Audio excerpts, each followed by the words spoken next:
Hello traders, FX Pip Collector here. Today is Tuesday, May 14th, and I'm going to be analyzing the Euro US dollar, starting on the monthly, working my way down to the 1 hour time frame for the full top-down analysis. So on the Euro dollar monthly, I'm still a big believer this is going to make a higher low, higher low. I still think this is either going to go up and make an expanding flat wave C, which would take it up above these highs, or possibly a running flat wave C, which would possibly bring it down to one of these lower Fibonacci levels.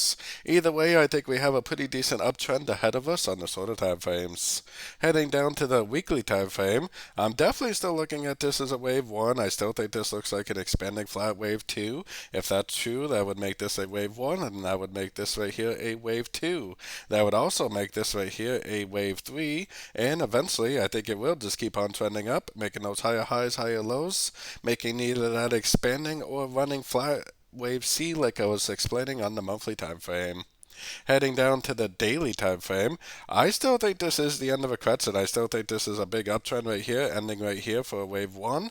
I think this is a downtrend wave A, 3 waves up wave B, downtrend wave C, 78% fib bounce.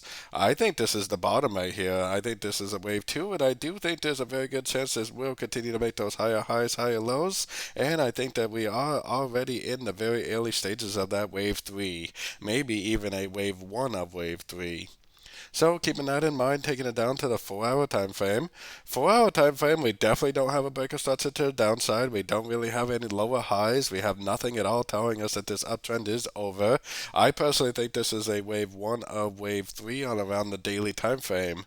So most likely, I think we have at least one more push up. I would expect it to at least take out these highs, maybe even go all the way up to these highs. We have PPI news today for the US dollar. We also have a Powell speech today, and then tomorrow is CPI. I'm starting to think that tomorrow's news may actually cause this to end a wave 1 and go down and start a big wave 2. But we're going to have to see what that looks like prior to tomorrow's news. So going down to the 1 hour time frame, I got my Fibonacci retracement on this last push up right here. I'm definitely looking for a turn at a fib level. We just had a big push down, but it is pulling back. So if this pullback does turn into like an engulfing move up, especially if it breaks structure to the upside, then that for me is going to be with the entry to go long that I'm looking for the continuation of the uptrend. Maybe it will not happen until the PPI news that we have this afternoon in the New York session. Maybe it will happen at the Powell speech.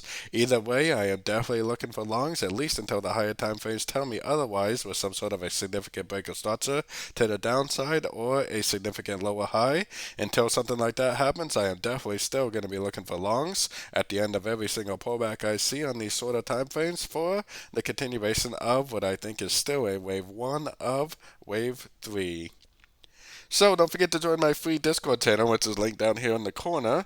And don't forget to check out my membership program that gives you access to all the daily live trading sessions. And it gives you access to all my swing trade setups that I share with the group at the time of entry by signing up at my website, fxpipcollector.com. As always, thank you and happy trading.